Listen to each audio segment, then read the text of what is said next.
share my screen. Yes, please. And I'll just let you know where we got everything. There we go. Yes, we're on. Thank you. Okay. So, given that we seem to have a fairly small group today, most of you will already be aware that April the 12th, as Wayne mentioned, is normally when we celebrate Yuri's night, that is remembering the very first human spaceflight on April the 12th, 1961.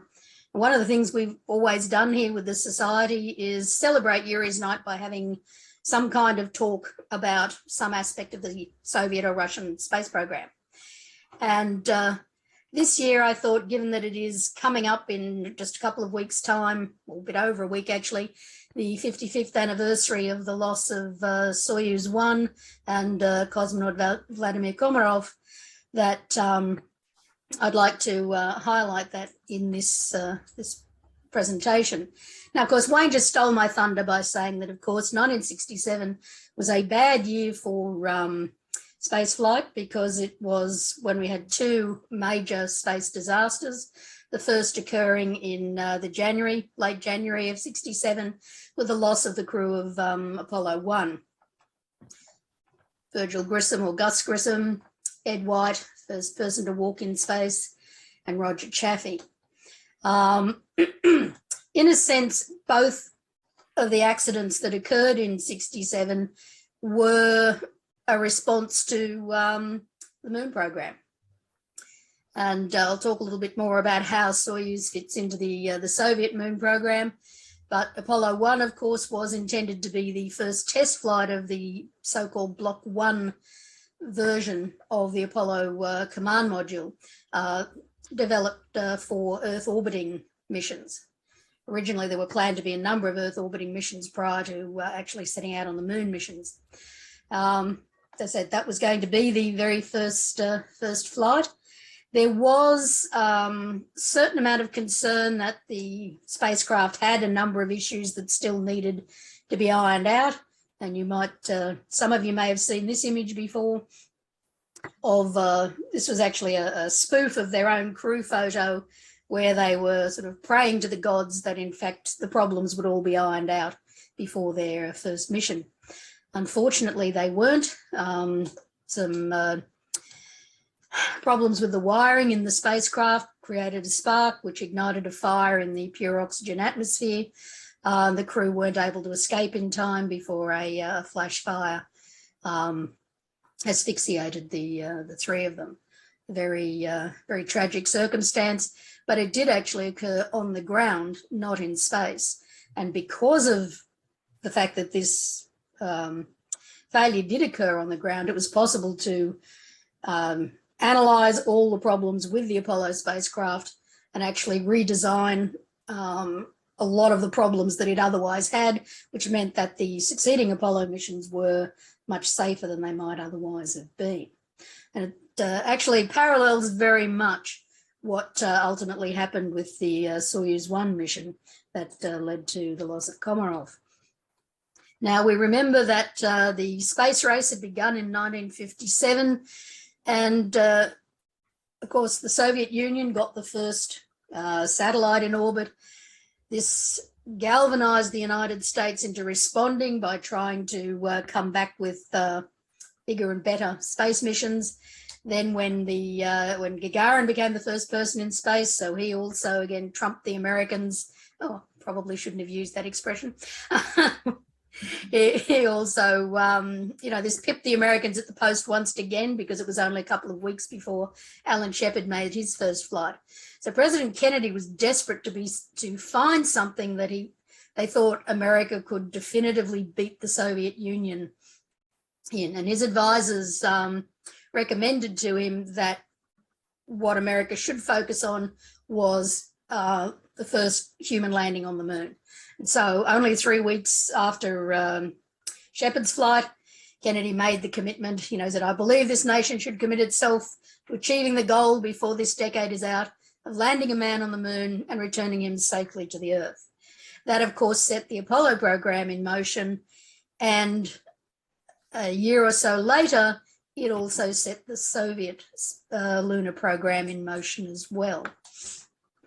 Now, in the 1960s, it's almost like literally God had said, thou shalt have parallel programs, because virtually everything that happened in the first part of the human spaceflight program had parallels on both sides. The Soviet Union, of course, began with its one-man Vostok spacecraft, which was the parallel of the Mercury space program in the United States. Now, Vostok was actually a bigger, much larger spacecraft than Mercury, because the Russians had the advantage of having to create larger brute force boosters, because their nuclear weapons were actually much larger than those of the United States, simply because Soviet electronics technology was not as sophisticated as what was in use in the United States. But this meant they could build and loft larger spacecraft, satellites, and human spacecraft. Now, interestingly, the initial Vostok craft was large enough that they could, in fact, put an ejector seat in it.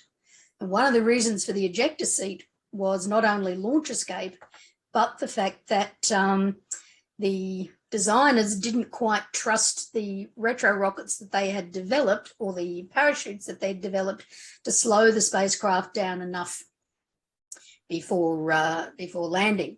And they were particularly initially very concerned that the cosmonaut might be injured, and so they used the ejector seat to eject at high altitude and parachute down separately from the spacecraft itself. And I'll explain why that's going to be important again shortly. Now, NASA's second program, Gemini, was a two-man spacecraft, which was intended to test out and develop the techniques of rendezvous and docking and long-duration spaceflight. Now, it's generally sort of said that this was parallel on the Soviet side by the Vostok program. This is not strictly true, as I'm going to explain shortly, but Vostok did, in fact, it was an interim program that was very deliberately put together in order to, once again, pip the Americans to space first. So Vostok-1, which Vladimir Komarov was the commander of, in fact, was specifically designed to get 3 people into space before the first Gemini two-man mission. And Vostok-2 was specifically designed to have the first spacewalk performed before the first planned Gemini spacewalk. So the Russians at every point were trying to beat the Americans to space first, because these were considered to confer a lot of status. In the propaganda games that were being played in the Cold War at this time, there was an association of space technology and which political system was better. So it was a kind of, my political system is better than your political system because my space technology is better than your space technology. Now, the Komarov actually enters the story with the selection of the original Soviet cosmonaut team. Now, we know that the Americans selected 5 astronauts for their Mercury space program. The Soviets actually selected a team of 20 because at that point they literally weren't too sure how their program was going to develop. Now, this is a picture of about 16 of the cosmonauts. You can see Gagarin here. There's a few others you might recognize. Where's Alexei Leonov hiding? There's Leonov, Nikolaev. Who else have we got over here? Barkovsky. But you don't see Vladimir Komarov here, although he was selected as part of this team. And that's because, unfortunately, when this photo was taken, he had been hospitalized for a minor operation and wasn't available. But Komarov is actually quite interesting in that most of the cosmonauts who were selected for the Soviet program were relatively young men, younger than the American astronauts, and they didn't have the same level of either engineering or academic qualifications, and only 2 of them had any test piloting experience. Komarov was one of those. He and Belyaev were the 2 oldest cosmonauts who were selected. Think of his name. Komarov was about 7 years older than Gagarin, and Belyaev was another 2 years older again. They were both men who'd been to the Soviet Air Force Academy, and both had test piloting experience, whereas the other cosmonauts who were selected were mostly junior officers with much less flight experience. So Komarov actually became, over the next couple of years, something of a mentor. He helped a lot of the other cosmonauts, including Gagarin, with their training, and he was considered not a father figure, but I guess almost like a bit of a big brother figure to a number of the other cosmonauts. And he and Gagarin actually formed quite a strong friendship. In fact, here we've got Gagarin and Komarov. They both like to hunt and fish. They had a number of similar hobbies, and so they would, on their days off, they would often go out and do hunting or some other joint activity together. They were pretty close. You might remember when I did my talk last year, I think it was, yes, that the cosmonauts, there were the original 20 selected, but then they had a kind of first team that was known as the Vanguard 6. And these were the ones who were considered the front runners in becoming the first, one of them would be the first person in space and the others would fly the early Vostok missions. So this is the first team there, and all of these, apart from Nelyubov here, actually flew in the early program. Now, again, you don't see Komarov here. And one of the reasons for that is that, unfortunately, he had a number of medical problems early on, not long after he was selected. As I've mentioned, he was hospitalized for a short period, but he needed about another 6 months of recovery after that operation. I don't actually know what it was for, but he had about 6 months of recovery, so he was out of training for a while, and that sort of damaged his chances to get into the so-called Vanguard 6. He was actually, as I said, one of the most academically qualified of all the cosmonauts, and there's a general consensus that if he hadn't had those early problems, medical problems, he would have been part of this original group of 6. He was married. He had 2 children. You see him here with his wife and his daughter. He also had a son. He was considered quite a serious and very stable, reliable person. And certainly when the Vostok program got underway, he was not quite a front runner, but he was certainly one of the people that was in the running for it, given that by this time a number of the original cosmonaut team had either been washed out medically or had been washed out for various disciplinary reasons or because of accidents. Now, after the original 6 Vostok missions, the Soviet Air Force was looking at the possibility of a number of additional Vostok missions that would be more focused on military activities, testing out what they could do in space that could further Soviet military space ambitions. And Sergei Korolev, who of course you might remember was the so-called chief designer of the program,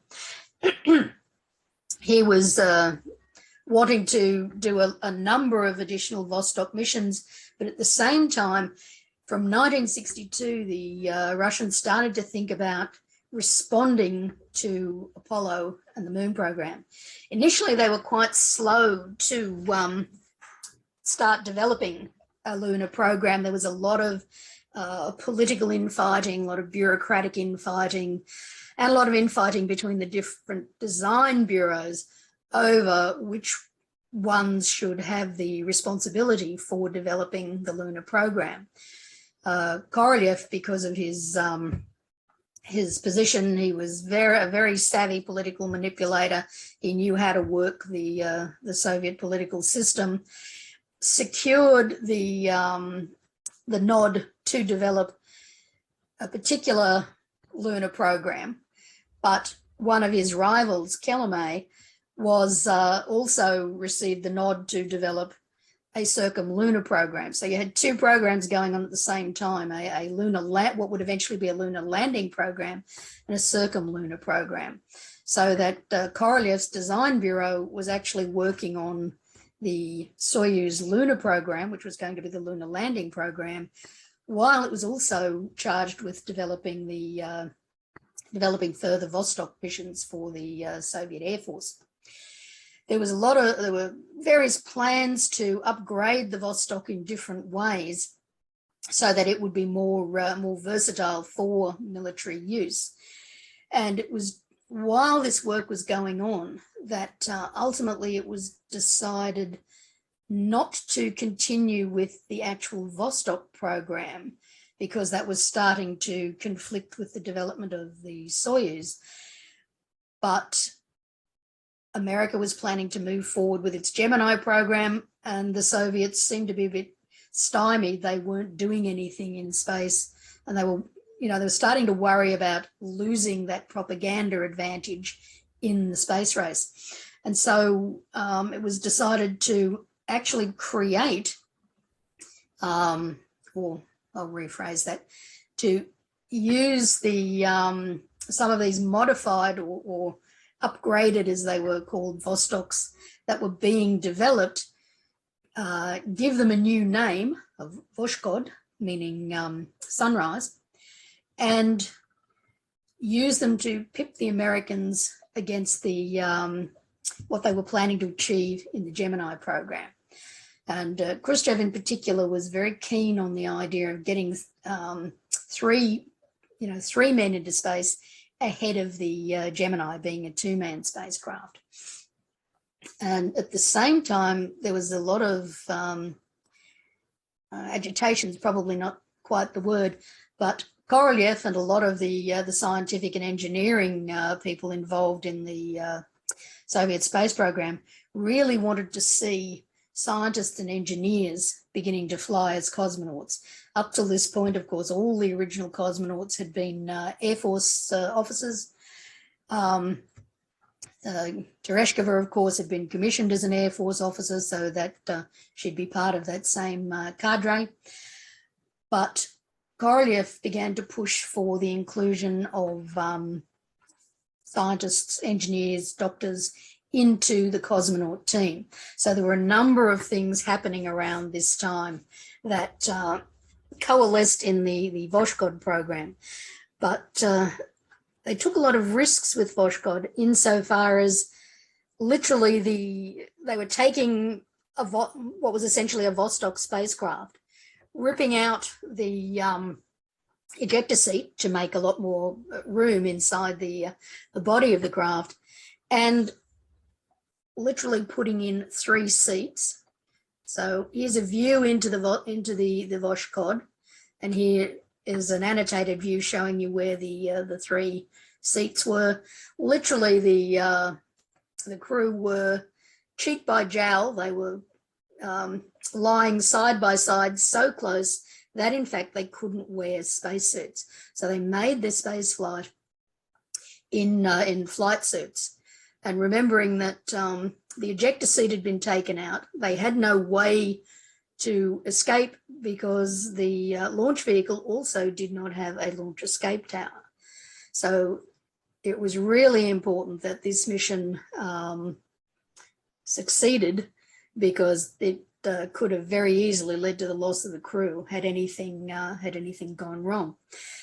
Now, Komarov, being as he was an experienced test pilot, was designated eventually, and I do have to say there was a bit of backward and forward. The Soviet Union often left the final decision on who the crew commander and in fact the crew overall were going to be until very close to the last minute. They'd usually have a couple of crews in, excuse me, a couple of crews in training.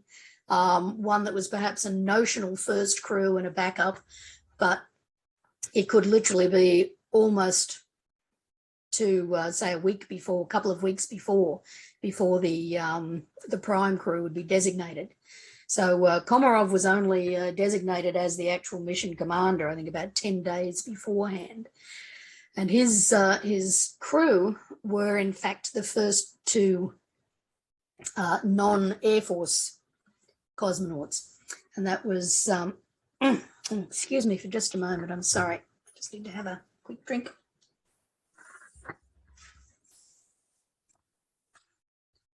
But yeah, that was Konstantin Feoktistov, who was in fact one of the engineers who worked on the development of the Vostok and then on the Voskhod.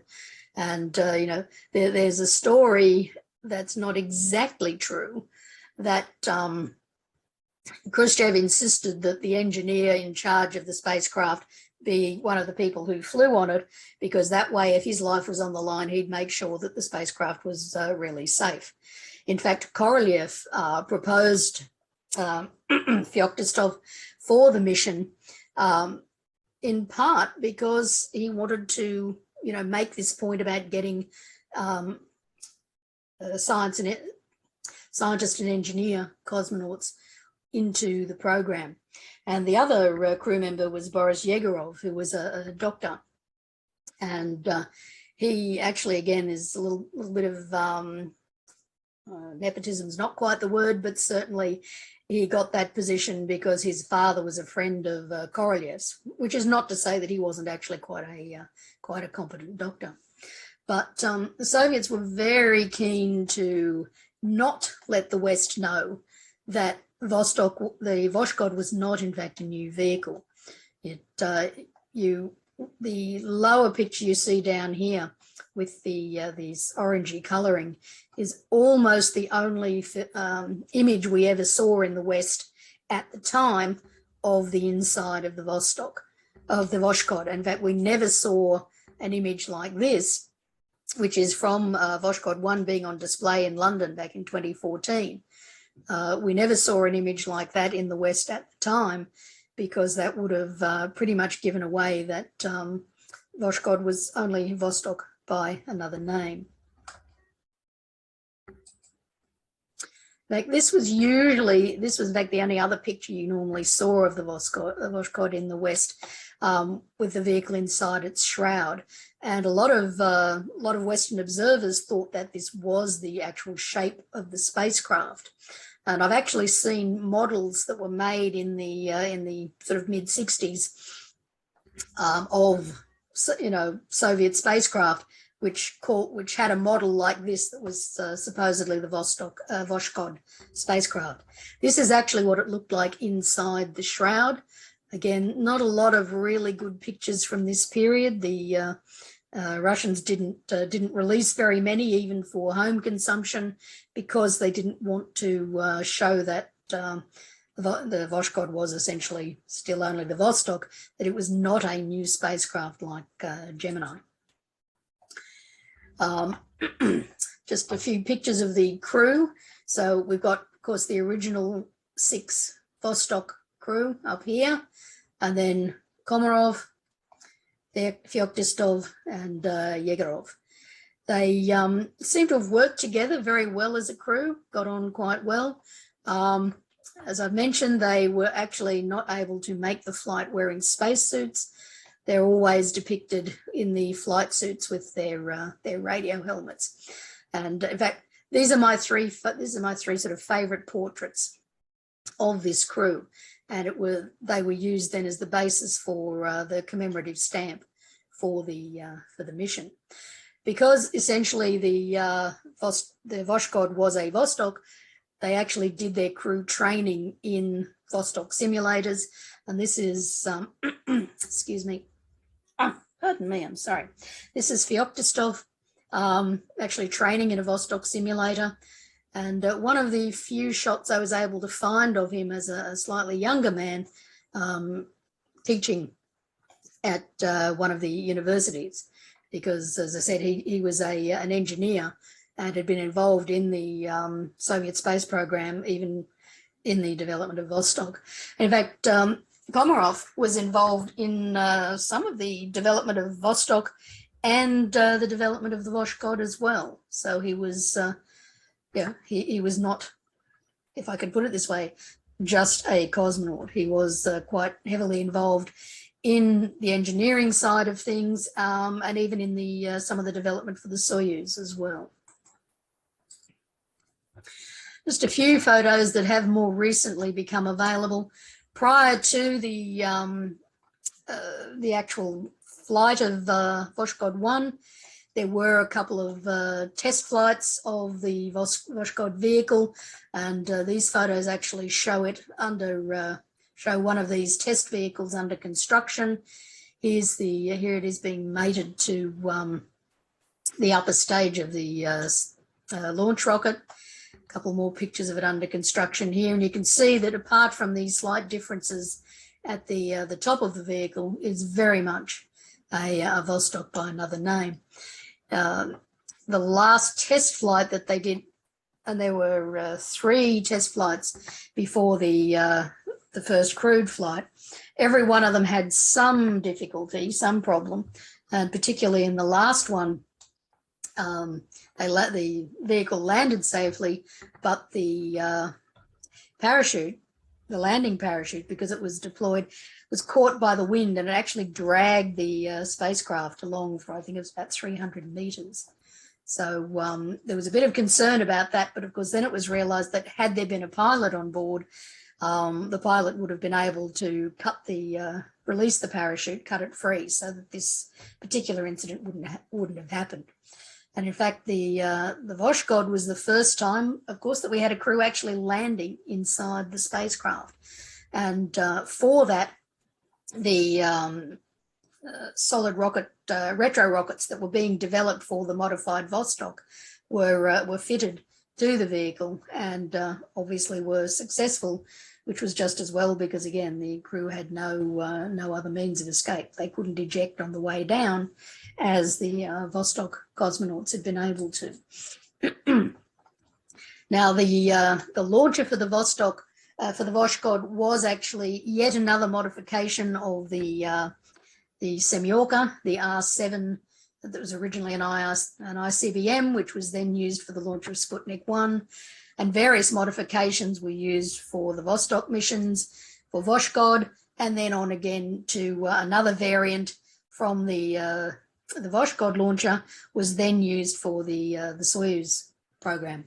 So Voskhod was a further development from the Vostok, in that it had an additional upper stage, which you can see here in these some of these shots.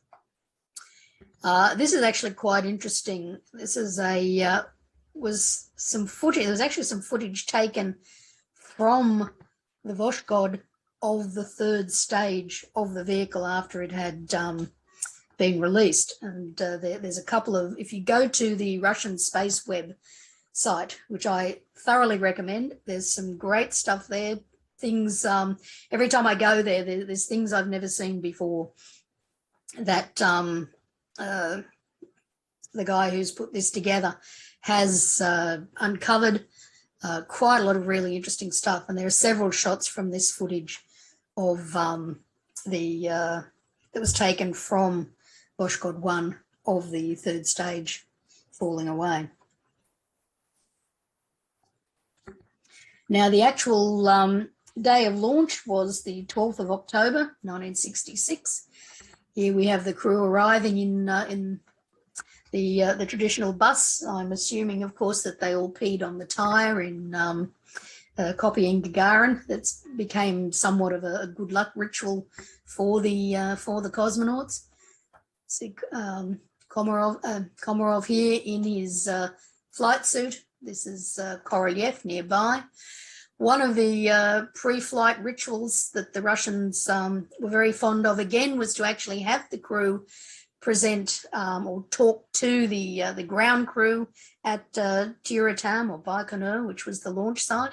And here they are, having received their flowers from the launch crew, speaking to them and thanking them for the doing the work on preparing the launch vehicle. This is actually one of the very few color images I've ever seen. So I've got Komarov here. That's Fyodorov there, I think, and I'm having a hard time remembering people's names tonight. Yegorov over there. So here we are, a couple of shots of the takeoff, and successfully in orbit. They were in orbit for 24 hours. The vehicle didn't have a huge life support capability, given that it was originally designed for one person and now it's carrying three. You can see how tightly packed in they were. There's a couple of good shots here from the onboard camera.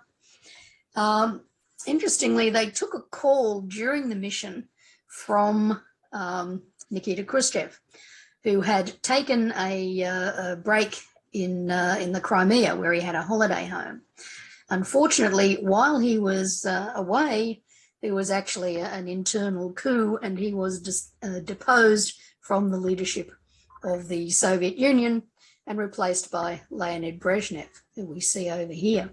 So that, in fact, when the crew safely made it back to Earth, and I should say during, while they were in flight, they actually did a number of medical experiments, made some interesting observations of the aurora borealis. Komarov actually tested out some of the new ion stabilization system, which had been installed on the Vostok as a test for the system that would eventually be used on the Soyuz. But when they got back to the ground, normally they would be whisked straight off to Moscow to actually give a presentation to the Politburo about the success of their spaceflight. But this time that didn't happen. They were actually sort of kept waiting for a few days, not really knowing what was going on, because the fact that these political changes were occurring in Moscow wasn't initially widely known. So in the meantime, of course, they did a lap of honor around the township in Baikonur. They went back to the what they called OKB-1, which was the design bureau where the spacecraft had been developed. We can see them here. It's interesting that they've got portraits of a number of the cosmonauts up here, as well as the Vostok-1 crew. And then finally, it was about 3 days later, they went to Moscow to make their report to the Politburo, and ultimately appeared on top of Lenin's tomb in Red Square to give their addresses for for a successful flight. And of course, instead of appearing beside Khrushchev, they're now appearing beside Leonid Brezhnev, who had assumed control of the Soviet Union. Now, as I've mentioned, the Soviets were a bit slow to get started in their lunar program, and it went through a number of there are a lot of early configurations that were discussed for the spacecraft that would be the equivalent of Apollo. Now, it was given the name of Soyuz, which of course means Union. As I say, the early Soyuz went through several configurations. These are a couple of images of what the overall Soviet lunar landing program would have been had it successfully gone ahead. So this was the Lunar Soyuz, the so-called 7K LOK and 7K L1, which would have been the vehicles that would go around the moon and ultimately make the landing on the moon. The lunar module equivalent, which only carried a single cosmonaut. As I've already mentioned, it was the Soyuz lunar missions were actually going to only have 2 cosmonauts on board rather than 3 as in Apollo, even though the Soyuz spacecraft was going to be designed for 3. So 2 cosmonauts would go to the moon, 1 would actually travel down to the lunar surface. And of course, there was an equivalent to the Saturn V, which was the so-called N1 rocket. But throughout the development of the lunar program, the Soviets had a lot of developmental difficulties, especially with the N-1 rocket. And as we know, that ultimately the Apollo program successfully got to the moon, and the Soviet Union very quietly cancelled its lunar program and tried to convince the West that it had never been racing them in the first place. But to get to that stage of having missions that could go to the moon, they needed to develop and test out the Soyuz equivalent of Apollo, and this was going to be done through the 7KOK program. The excuse me, and these early 7KOK missions would in fact be the real equivalent of Gemini and what were then planned to be the early Apollo Earth orbiting missions.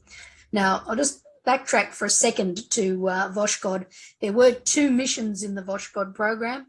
Vostok 1, which I focused on because Komarov was the commander, but in order to again score a space first ahead of the Americans, another modified Vostok, and we'll just quickly put back here for a minute to have a look at it. Another modified Vostok was flown as Vostok 2 in order to allow Alexei Leonov to become the first person to walk in space. And this was very deliberately done as a way of getting in before the first American spacewalk, which was planned for the Gemini 4 mission. So Vostok 1, as I mentioned, was October 1964. I think Vostok 2 was actually in the April of 1965. But following that, there was literally this 2-year delay before there would be another Soviet spaceflight. And that's because of the plans for developing the 7KOK Soyuz, which again had a lot of early development difficulties.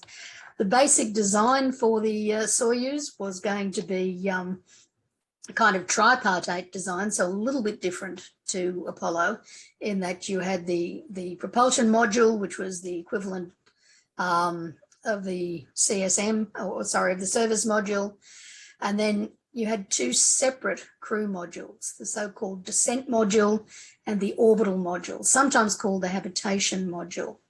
The descent module was where the cosmonauts would actually ride into orbit and then returning from orbit.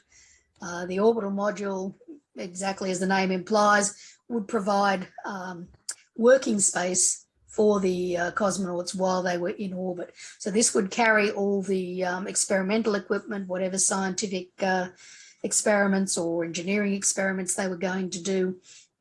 And it provided that additional living space so that together the descent module and the orbital module provided roughly the same amount of space as you had in the Apollo command module. Like the Apollo command module, the descent module had a certain amount of capability to maneuver built into it due to the shape of the heat shield. And the initial plan was to use the Soyuz for the Soyuz orbiting missions to conduct training in rendezvous and docking. Now, as I've already mentioned, this was the real focus of Gemini, rendezvous and docking, and of course, extravehicular activity, so spacewalking, because NASA was going to need all of those skills and those techniques for the lunar rendezvous system that they had developed for the moon landings, and they needed experience not only in EVA in space, but also practice for understanding how they could develop EVA on the moon itself. So this was more or less what many of the early Soyuz missions were going to be, that there'd be 2 Soyuz craft, and they're actually 2 slightly different Soyuz spacecraft that would be used. Most of the illustrations and images you see have this docking probe out the front. So this is referred to as the active Soyuz spacecraft. And this would be the one that would be controlled or would be in control of the docking. The other spacecraft in any docked pair was often known as the passive space vehicle. We'll see an image of its different docking collar shortly. And it would more or less wait for the active vehicle to come and dock to it. In fact, when the Soviets finally successfully performed a docking in the Soyuz 4-5 mission, the we believe it was the commander of Soyuz 5 made a rather off-color joke about them being raped by the active spacecraft docking to it. A couple of really interesting images that I found on Russian Space Web of the development of the Soyuz, particularly the descent module. This was obviously in many ways, the most critical part of the spacecraft because the cosmonauts had to return safely from orbit in it. So here they're about to undergo a vacuum chamber test. This is really interesting. This is a shot of a drop test. So this has been taken just as the descent module is being dropped away from an aircraft. This was part of a test for checking the separation of the descent module and the instrument module behind it. Now, the Soyuz was the first manned spacecraft actually to use solar panels. So there was a lot of focus on developing the extendable solar panels during the spacecraft design process. This is rather interesting. This is a shot of a Soyuz, the original Soyuz production line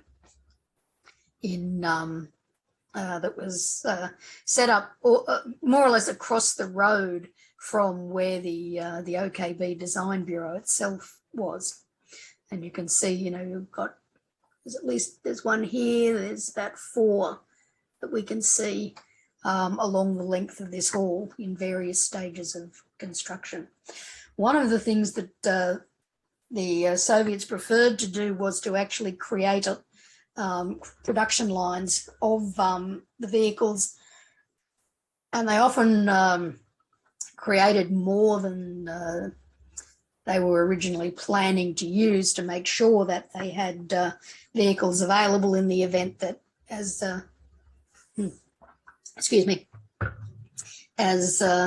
did happen, that there'd be, they might discover a fault with one vehicle so they could bring another one on to keep the program going forward. Now, I have mentioned previously, of course, that Sergei Korolev was essentially the Soviet equivalent of Wernher von Braun. But Korolev, in fact, was kept very much, his identity was very much a state secret. He was generally only referred to as the chief designer during a lot of the period when he was involved in the Soviet space program. And unfortunately, during the development project of Soyuz, he had a lot of health programs. If you remember the previous talk I did about him, he spent some time in the Gulag in the late 1930s. During that period, or as a result of that, his health suffered very badly. And in fact, he had quite a serious damage to his jaw, courtesy of the early interrogators, that became more and more of a problem in his later life. And by the sort of mid-60s, it was becoming quite an issue for him. So in the beginning of 1966, he went into a Soviet medical center to have the jaw operated on and corrected. Unfortunately, because he was such a state secret and such a high-ranked person in the Soviet space program, a very senior doctor was brought in to operate on him. But unfortunately, that doctor was apparently, shall we say, someone who held his position because of who he knew politically, not because of his skill as a surgeon. and the operation was botched. There was an issue with not inserting a tracheal tube for Korolev to breathe. He had a heart attack on the table and passed away. So very suddenly in the January of 1966, while the Soyuz program was undergoing a lot of issues, a lot of developmental problems, suddenly Korolev is gone. And his deputy, Valery Mishin, was simply not the man that Korolev was. He didn't have quite the same level of engineering smarts. He certainly didn't have the political smarts or the political clout. And this meant that the Soyuz program then became a lot more exposed to political influence from the Politburo, influence from the Soviet Air Force, so that there were a lot of different factors that were now starting to pull the program in different directions. By the way, this is Korolev's niche in the Kremlin wall. I have had the good fortune to be able to stand there and pay my respects. During this period, they did begin to move some Soyuz vehicles to Baikonur for early testing.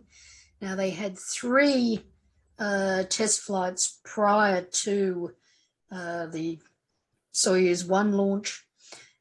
All of them, the 3 of them, had problems of one sort or another.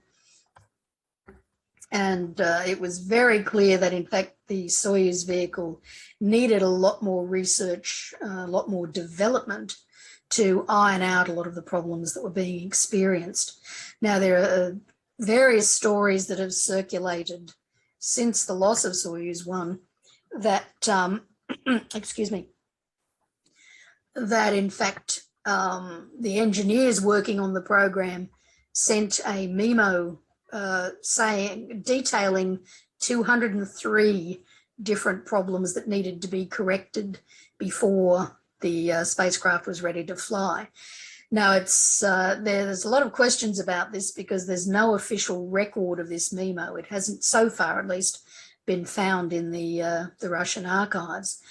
It's possible that it may have been, there may have been something reported to the Politburo verbally, that there were issues with the spacecraft. Gagarin was certainly known to be quite concerned that it wasn't ready to fly. Komarov had also made various complaints about it.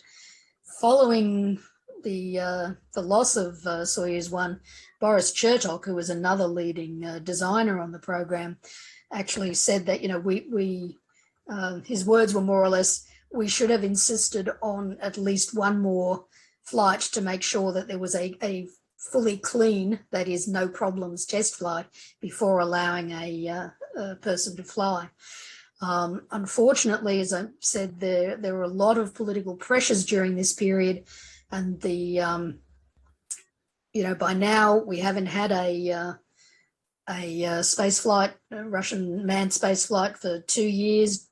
Gemini has been going from success to success for NASA, and there was a lot of desire on the part of the Politburo to have some major space spectacular in the year that marked the 50th anniversary of the Communist Revolution, and preferably something that would occur not long before there was going to be one of the big Soviet conferences.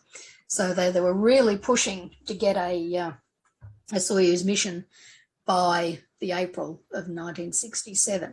So losing Korolev in the January of 66 really was a blow for the program, and almost undoubtedly contributed to the fact that it flew before it sort of flew prematurely. Now, I might actually just pop over that. I was just trying to show the sort of lineage there of all the vehicles developed or derived from the good old R7, the Semyorka, from the Vostok vehicle, as I earlier mentioned, through the Voskhod vehicle and on to the Soyuz launch vehicle. And then, of course, on more recently to a number of other vehicles and other launches as well. The interesting thing with, particularly with the Soyuz launch vehicle, is that it was the first to actually have a launch escape system, because previously with Vostok, as I said, they had the ejector seat. So if there was a problem at launch, the cosmonaut could use the ejector seat and escape. Voskhod didn't have that option because of the fact that it was a modified Vostok that they'd had to take the ejector seat out of. But for Soyuz, especially because they were planning to have a crew of 3, they needed to have some way for the crew to escape. And so it was the first vehicle that had a launch escape system. And in fact, the 3rd test flight for the Soyuz actually failed because the launch escape system operated prematurely, and it actually worked perfectly, except there was no reason for it to have fired in the first place. But it fired prematurely. It pulled the spacecraft safely away from the launcher, but in the process damaged the launcher and created a fire that then destroyed the entire vehicle. And I think from memory there were a couple of people killed as a result of that mishap. In the meantime, while the rocket's being developed, the spacecraft, they're trying to iron out the problems of the spacecraft. Vladimir Komarov had been nominated as the pilot for Soyuz-1, the cosmonaut for Soyuz-1, and his backup was nominated as Yuri Gagarin. Now, this is quite interesting because Gagarin had, up till this point, been forbidden to fly. He was, a national treasure, and the Soviet Union really didn't want to take any risks with the life of cosmonaut number 1.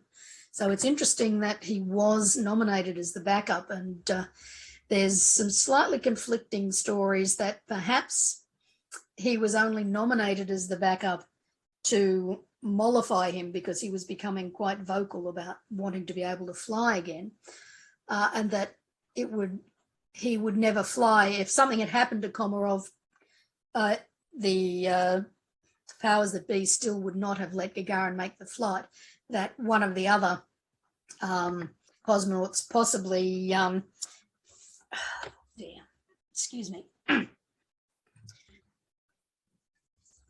possibly Belyaev, would be brought in to fly the Soyuz-1 instead of Gagarin. But certainly Gagarin went through the training here. As I've mentioned earlier, he and Komarov were quite good friends, and they both shared concerns about the readiness of the Soyuz. And again, there are a number of stories that they knew that the vehicle was was so flawed that Komarov wanted to fly the mission, even though he knew it was a potentially quite dangerous mission. He didn't want to back out because if he did, Gagarin would fly it, and he considered that it was too dangerous for Gagarin to fly, that he didn't want to see his friend and cosmonaut number 1 lost if there was a problem. At the same time, there are stories about Gagarin actually turning up on the day of the launch and demanding to be put into a spacesuit to fly in Komarov's place, and supposedly making quite an issue about it. But there's a lot of inconsistencies in the information or the stories about Gagarin trying to bump Komarov from the flight, again, because, Gagarin didn't want his friend to fly, and supposedly he knew that if he could bump his friend in some way, the Politburo wouldn't let him fly so that both of them would be safe. So there's still not completely clear whether Gagarin did in fact make that attempt.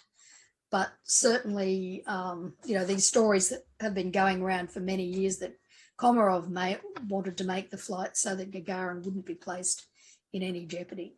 But to say, there are a number of observers who believe that Gagarin wouldn't have flown anyway, even if Komarov had stepped aside.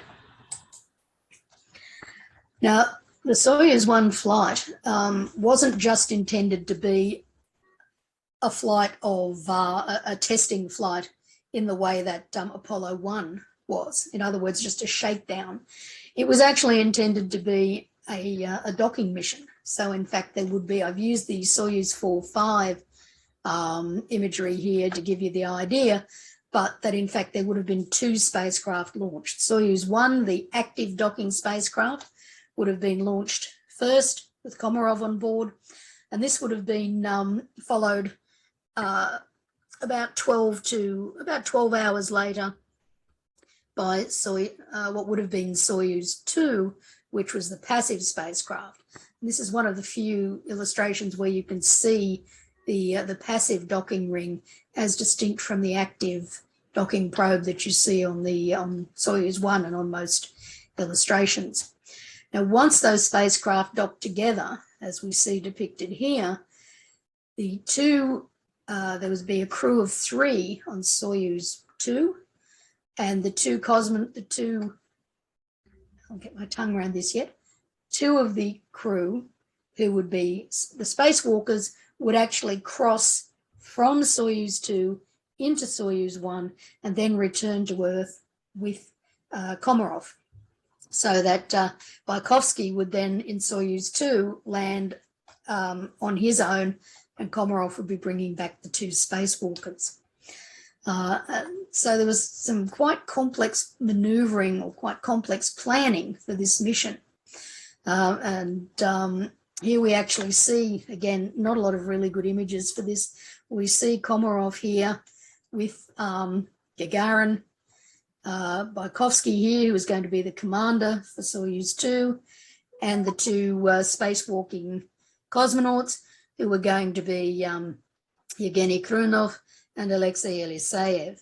Now, you may recognize that these spacesuits they're wearing are very similar to the one that Alexei Leonov wore when he made the first spacewalk.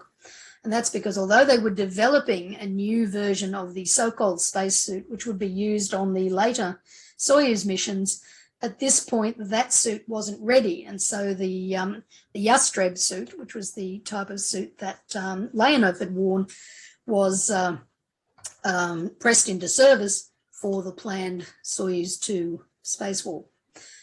Actually, this is quite a nice image where we have Komarov here and Bykovsky in the background there going into their paired Soyuz simulators so that they could actually practice the simulation of the docking. This, by the way, is a rather interesting, not a very good picture, but it shows Komarov in a Yastreb spacesuit that he was testing out at this time, but it was inadvertently released, and so it actually gave a hint that in fact the first Soyuz mission might involve a spacewalk, even though, as I said, the Soviets didn't announce that in advance. As we know, they usually didn't announce very much at all about space missions before they occurred, and only once something was successfully completed did they announce it and, of course, celebrate it as a Soviet triumph. So just a few pictures of the cosmonauts in training. This is Belyaev again and Komarov. They're actually discussing the flight plan here for the mission. Got Gagarin and Komarov here doing in one of the simulators. Another shot of them here shortly before the actual launch. And I just throw this in because this is my favorite picture of Komarov. I think it's a really nice picture of the man. I think it sums him up as a quiet professional, which is what he seems to have been by all accounts. Of course, on the day of the launch, as usual, the entire team arrived, both Komarov and Gagarin, plus the Bykovsky and his backup crew, one of whom was, again, a scientist, an engineer, and the other was another Air Force officer.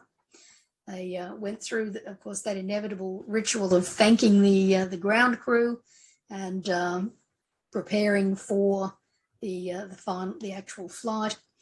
Now, these again are not great pictures, but this is Gagarin with Komarov and Valery Mishin, who of course had replaced Korolev, actually walking out to the spacecraft. It's another shot. And you'll notice, by the way, that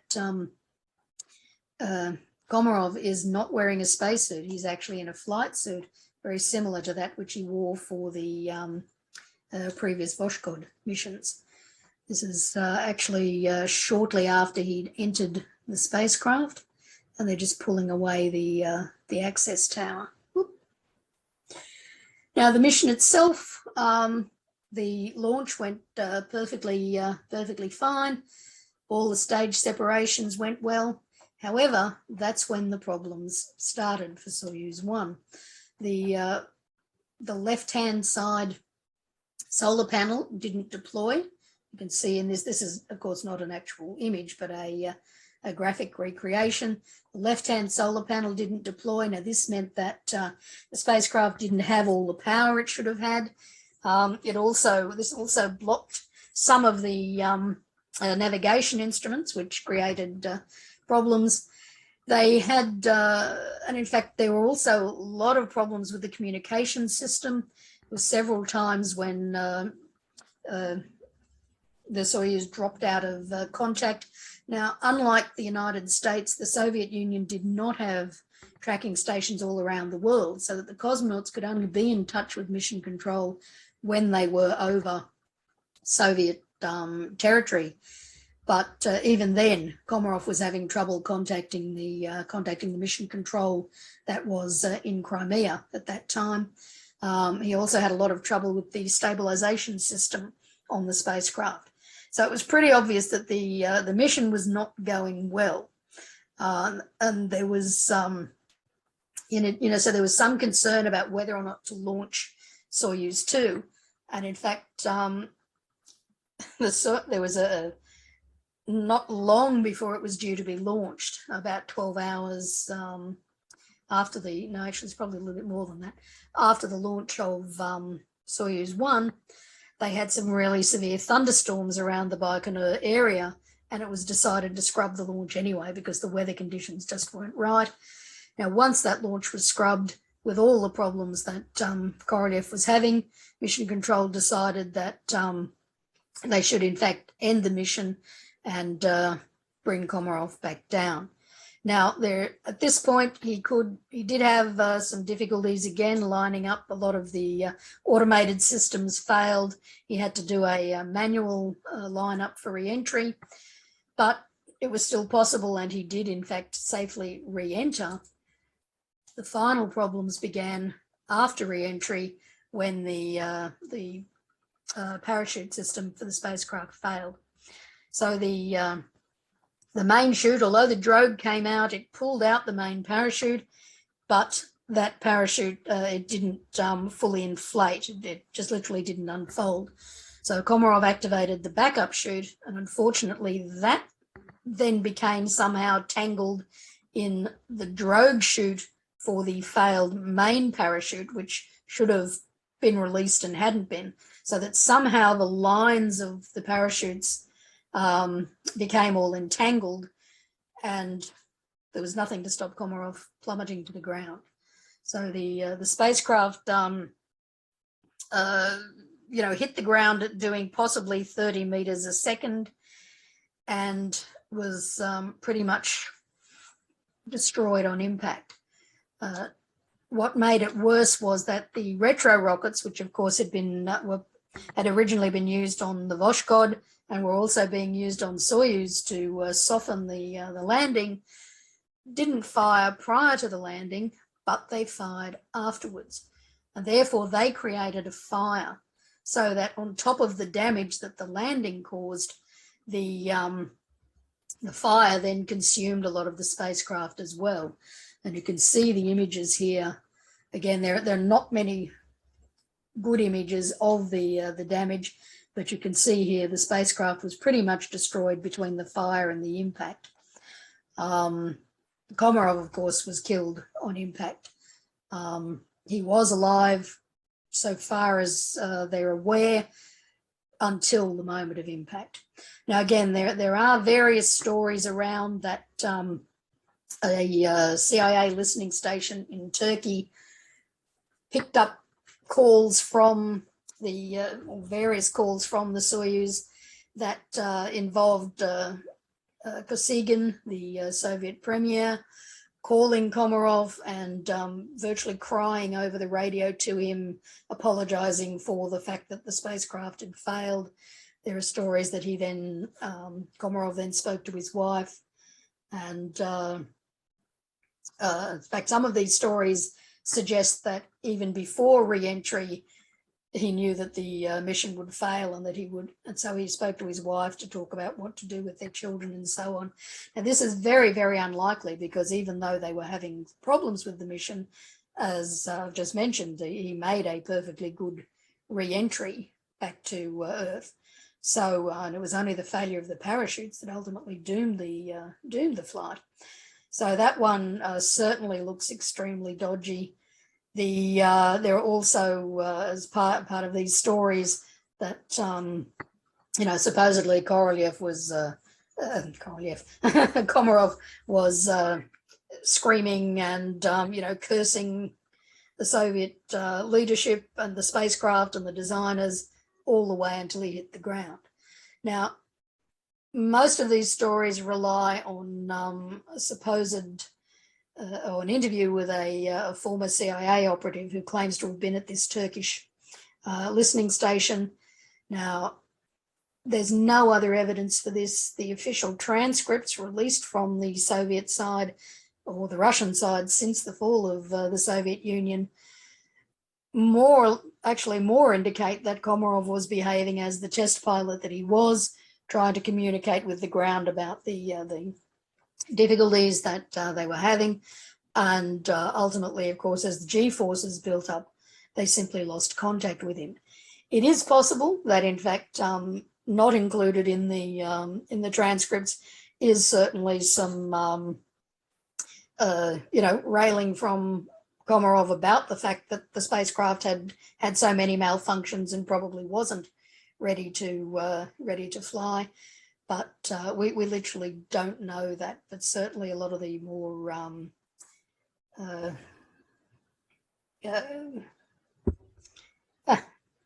think of the word I want.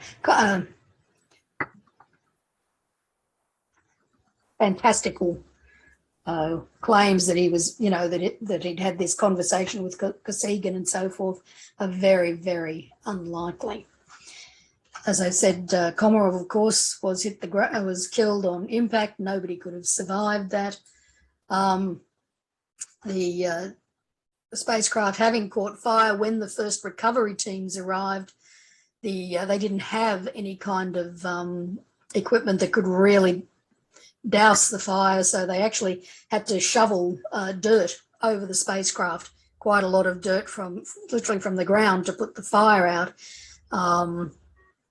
Once they did that, and of course were able to sift through the wreckage to find Komarov's remains, let's just say they were not in a very good state. Now, there are photos going around on the internet. I've deliberately not included them here, just in case there were any children viewing this tonight, because they're not pleasant. But there were, in fact, official photos taken of Komarov's remains that were shown to the various high-ranking Air Force and Politburo people before he was then cremated, and his funeral ceremony took place. Some of the very few things recovered relatively intact from the crash were these 3 watches, and it's quite interesting that they all do actually show just about the exact same time for the impact.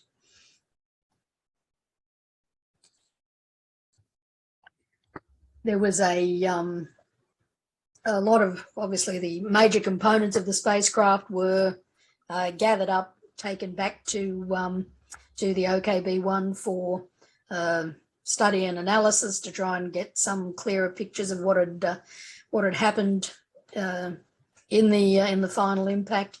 But there were several smaller pieces that were still left on the site, and a number of the recovery crew worked together to bring them together and bury them at one spot, and actually create a small memorial to Komarov. And this is actually a photo from that little memorial ceremony that they held about a day later. That's not Komarov's cap, but one of the Air Force officers did place the cap there as a symbol to remember Komarov. Later, there was actually a permanent memorial built at this site, and that's still there today. As I mentioned, Komarov was cremated, and his remains were then interred in the Kremlin wall. Here we see his wife and another member of his family, as well as Feoktistov and Yegorov here at the ceremony of the interment. This is the actual nameplate, which covers it. As usual, of course, in the Soviet tradition, it has the birth and death and his full name there with his patronymic. Now, it was only at this point that about 24 hours after after Komarov was killed that the Soviets actually announced his death to the world. This was something they realized they wouldn't be able to keep secret, and so it was formally announced that he'd been killed when the parachute failed. And this is actually from the Canberra Times. So this is the report here in Australia. Of course, many of the newspapers around the country carried it. It was major news and a big blow to the prestige of the Soviet Union. Following the loss of Soyuz-1, there was a lot of work done on redesigning the Soyuz, just as there was with the Apollo spacecraft after the loss of Apollo 1. There's a lot of emphasis placed on the parachute compartments, because it was thought that there might have been some kind of problem with either perhaps something in the compartments causing the parachutes to stick and not release properly, or that there could be some problem with the way they exited the parachute compartment. So there was a lot of work done on that. Over the next 18 months or so, there was another 3 flight tests of the Soyuz vehicles attempting to do an unmanned automated docking. And in fact, in the end of 1967, 2 missions with Cosmos designations actually made the first automated docking of 2 Soyuz spacecraft. And here they were commemorated with these stamps. And interestingly, again, as the Soviets were so fond of doing at this time, you'll notice that they don't show exactly what the Soyuz looked like. They didn't really want to reveal that to the West. Finally, in 1968, in the October of 68, in fact, just about the same time as the Apollo 7 made its first shakedown cruise, Soyuz-2 was finally launched with Yuri Beregovoi, who was at the time the oldest cosmonaut, the oldest person to fly in space of either the US or Soviet cosmonauts. And he made what was again intended to be a docking mission, but the original plan was that he would dock with an unmanned automated vehicle. But as it turned out, again, they experienced problems with that vehicle and the docking didn't go ahead.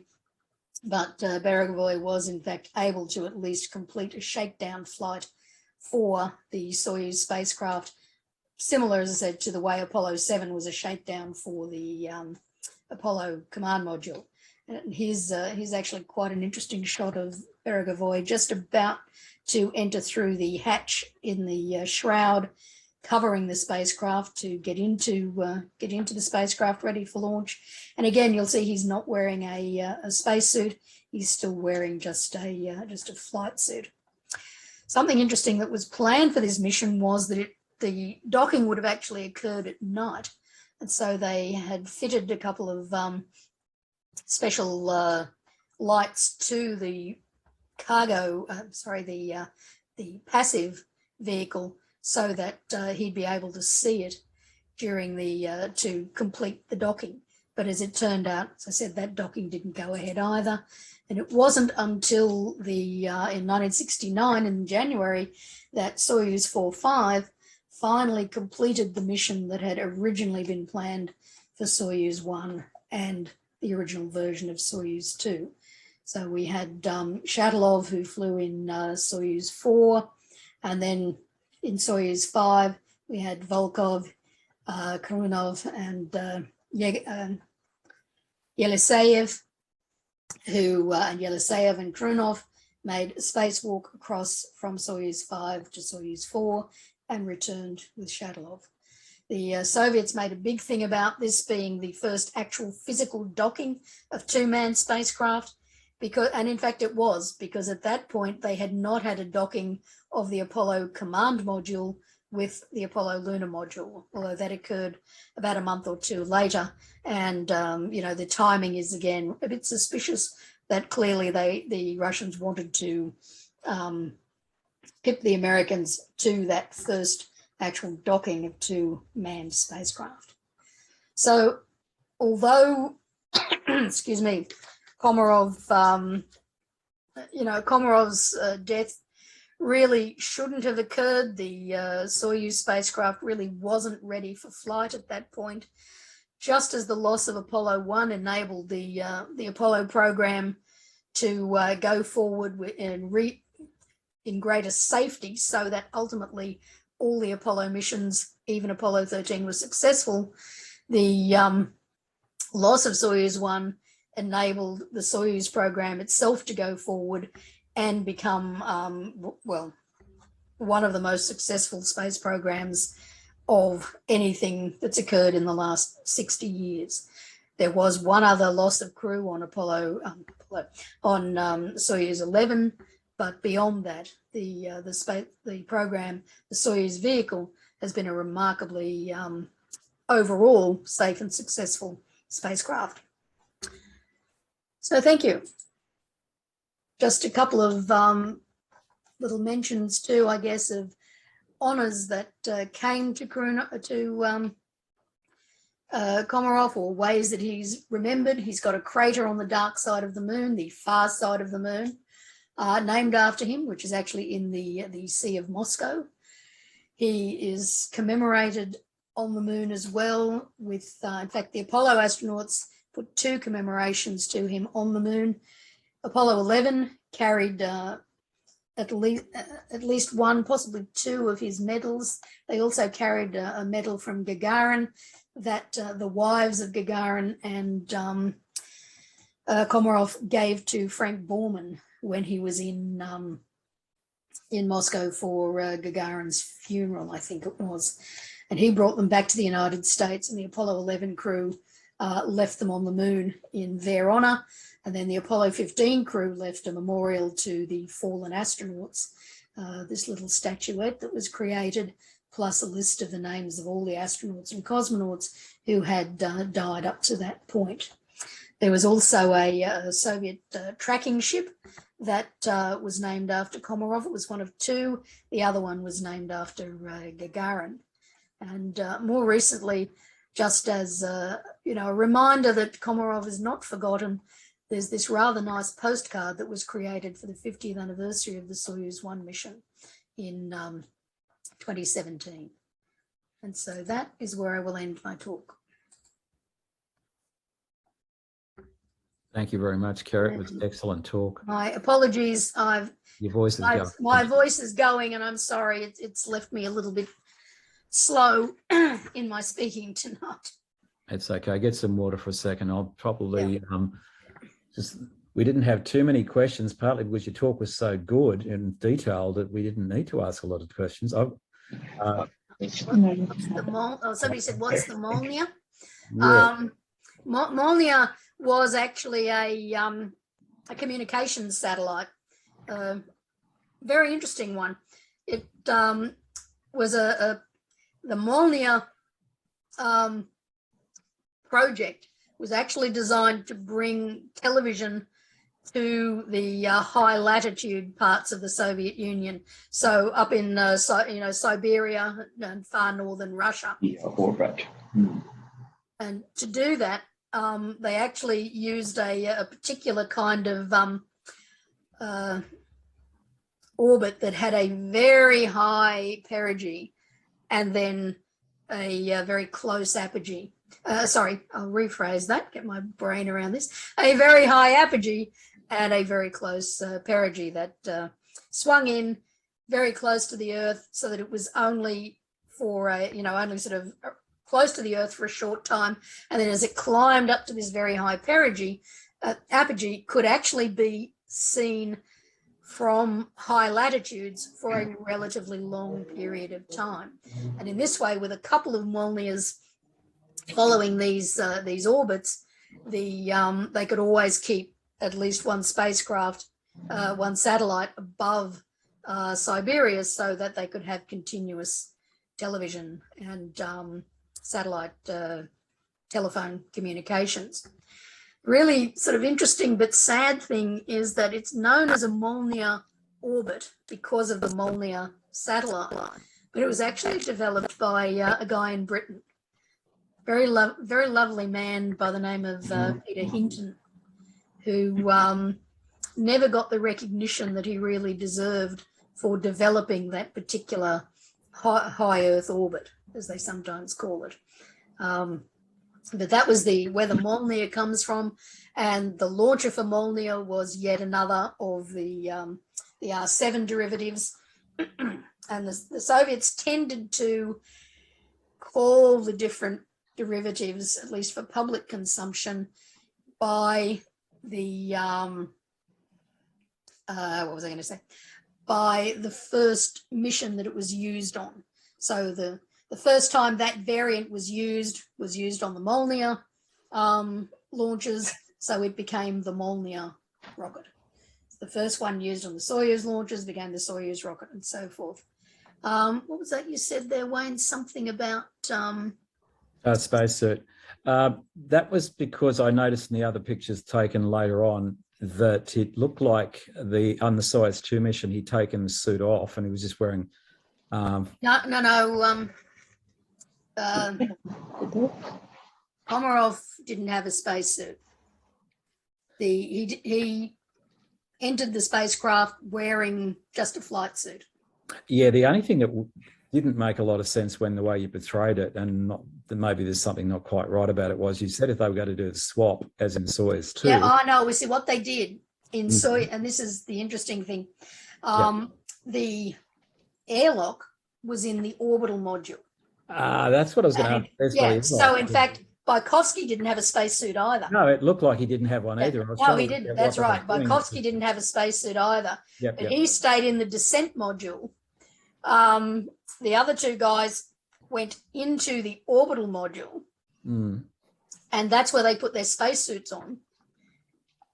The orbital module was sealed off from the descent module, and then they opened the hatch and went out. The idea is they would go out into space, close the hatch, make their spacewalk over to Soyuz-1. Yeah. Same thing, open the hatch, go into the orbital module, close the hatch, repressurize the orbital module, and then take their spacesuits off and then open the hatch into the descent module. Yeah, I noticed Bykovsky didn't have the he's in the same, looked like he only had a flight suit as well.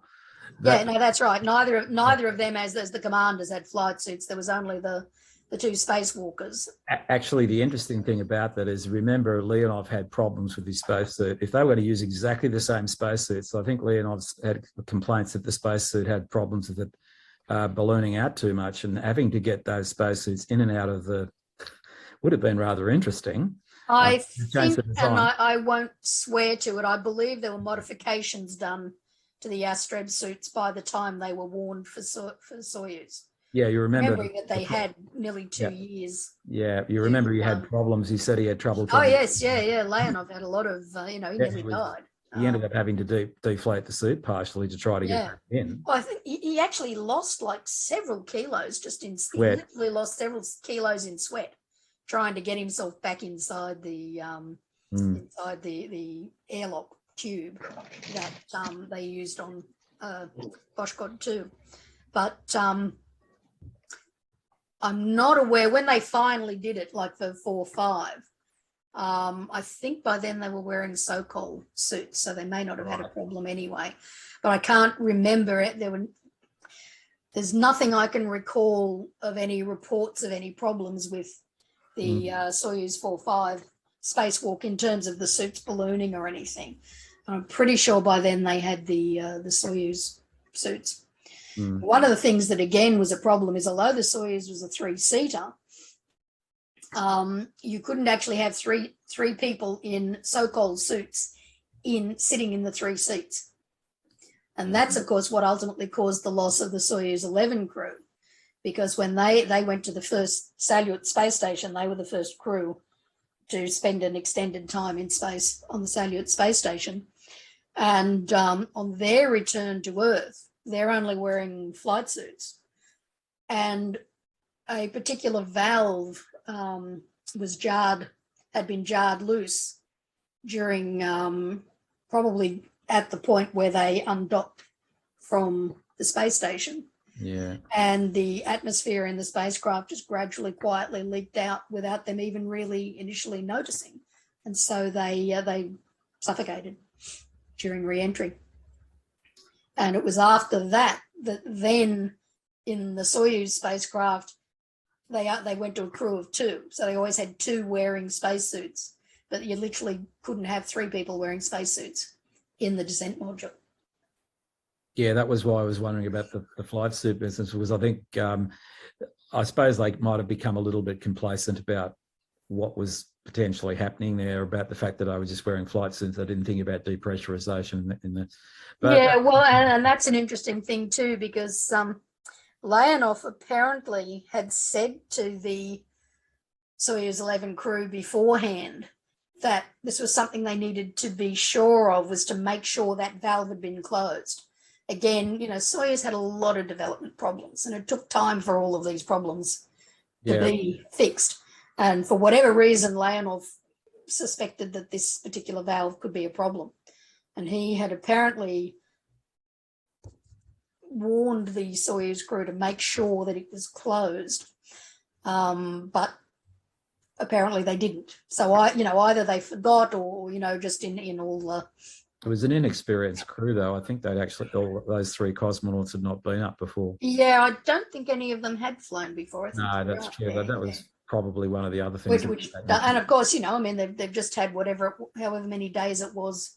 Yeah, they're probably on a little 15 days, whatever it is, on the space stations. They were probably very tired, exhausted. At that point, people still didn't properly understand the effects of long duration spaceflight. So they were, probably not in the best condition or state of mind, and obviously didn't think of it. And sadly unfortunately in that particular instance, that valve was jarred loose or didn't close properly in the first place. And they lost them. Alan's got a question on these. Yes, I have absolutely no idea. I'm sorry, Alan. I can't help you there. It actually, if you go and have a look on Russian space web, you might very well find the answer there somewhere. But to be honest, off the top of my head, I have absolutely no idea. One thing I had noticed about this particular talk, Kerrie, you've done so much detail, it was excellent. And it looks like there's been more pictures, I'm assuming, coming up on that space, Russian space web as time's going on. It's a really good site. There's a lot of really good information there. A lot of the pictures aren't very high resolution. As you can see, some of those ones I've used there, they're pretty crappy. But in a lot of cases, they're better than nothing, and they're all that's available. The Russians, frankly, didn't have a lot of really, really good photographic technology. Or if they did, they weren't using it on the space program. A lot of the pictures that you see are not particularly great. It's quite opposite the Americans, who they took so many pictures by comparison. But maybe there was some secrecy issues too, that they were probably trying to keep some things secret, so they didn't value taking some pictures anyway, or at least not releasing them. There is a lot of pictures. I mean, the things we're seeing now, a lot of these images were not released. They were taken for record purposes, but they were not released at the time. Public, no. Some were well, interestingly, some were released in the Soviet Union, but not formally released in the West. So if you happen to get a hold of a copy of Pravda, you might see things that you weren't seeing in the New York Times. And then others was taken for record purposes, but not released publicly at all. And of course, some were undoubtedly secret in one way or another, and are probably still sitting in Soviet archives somewhere that have yet to be declassified. It's highly likely that we may yet get, a memo or reports or some of the, maybe this supposed memo that went to the Politburo saying that there were 203 faults with the Soyuz may yet turn up.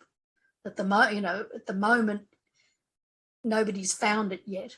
I would guess with the politics at the moment, might have been and the person who's in head, that's never going to come out now. Well, exactly. I mean, it may have been very, very quietly got rid of. It may have been something that was delivered as a verbal report, not as a formal written memo, because there was an awful lot of stuff done that way in the Soviet program, so that people could hide responsibility for things. Safety by saying, I didn't write it, put it in writing, but I've told you verbally.